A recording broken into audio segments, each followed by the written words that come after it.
प्रिय साथियों, सादर जय मानवता। आशा करता हूँ आप सब कुशल से होंगे। एक बार फिर यथार्थ की ओर चैनल में आप सबका स्वागत है।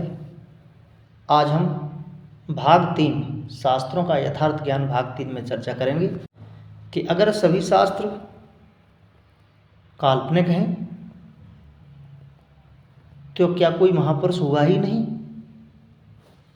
क्या उनकी वाणी का आदर नहीं होना चाहिए?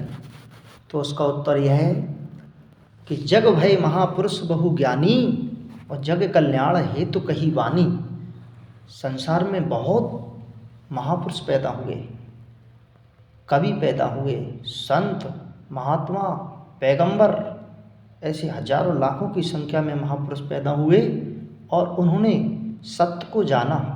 अपनी साधना के द्वारा उस सत्य को समाज के लिए उपहार में भेंट स्वरूप अपने अपने तरीके से, किसी ने दोहे बनाए, किसी ने पद बनाए, किसी ने काव्य बनाए, महाकाव्य बनाए और अपनी वाणी को समाज तक इन शास्त्रों के माध्यम से पहुंचाया।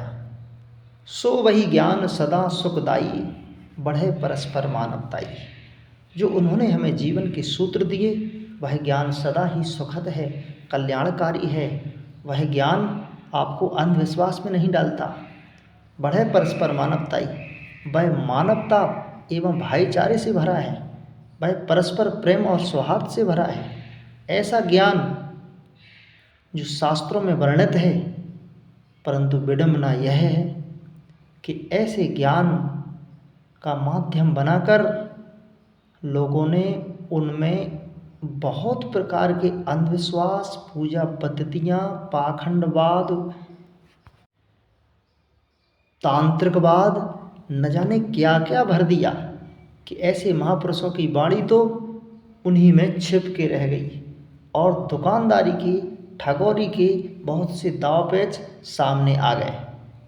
उसका परिणाम ये हुआ साथियों कि हम उन महापुरुषों के नाम से शास्त्र पढ़ते हैं, परंतु उन शास्त्रों की वाणी, वो महापुरुषों की वाणी शास्त्रों में समझ में नहीं आती और विभिन्न प्रकार के अंधविश्वास के चंगुल में हम फंस जाते हैं। पूजन नियम विविध रच डारे, धंधे सकल प्रेम बिन सारे।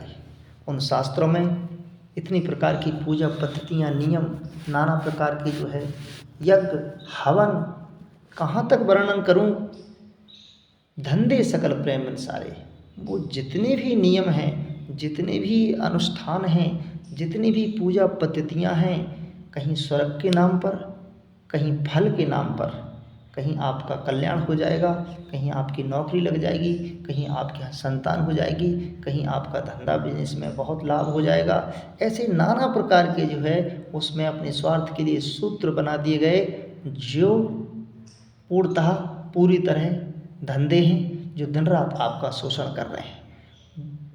महापुरुषों ने कभी भी ऐसा कोई नियम आपको नहीं दिया जो आपका शोषण करता हो, जो आपको अंधविश्वास में डालता हो। प्रश्न खड़ा होता है ये किसने किया? तो इसका उत्तर है कुछ धूर्त लोगों ने, जिनके कब्जे में शास्त्र रहे, जिनका अधिकार उन शास्त्रों पर रहा। अन्य लोग तो अनपढ़ ही रहे, अशिक्षित रहे, उन शास्त्रों को छू भी नहीं सके। पढ़ने की तो बात दूर, अगर किसी ने पढ़ने का साहस किया, बोलने का साहस किया तो कानों में रांगा एवं तेल पिघला कर डाला गया। कहीं जीभ काट दी गई, कहीं तो शीश ही काट दिया गया। सभी लोग भयभीत हो गए और उन शास्त्रों से दूर होते चले गए।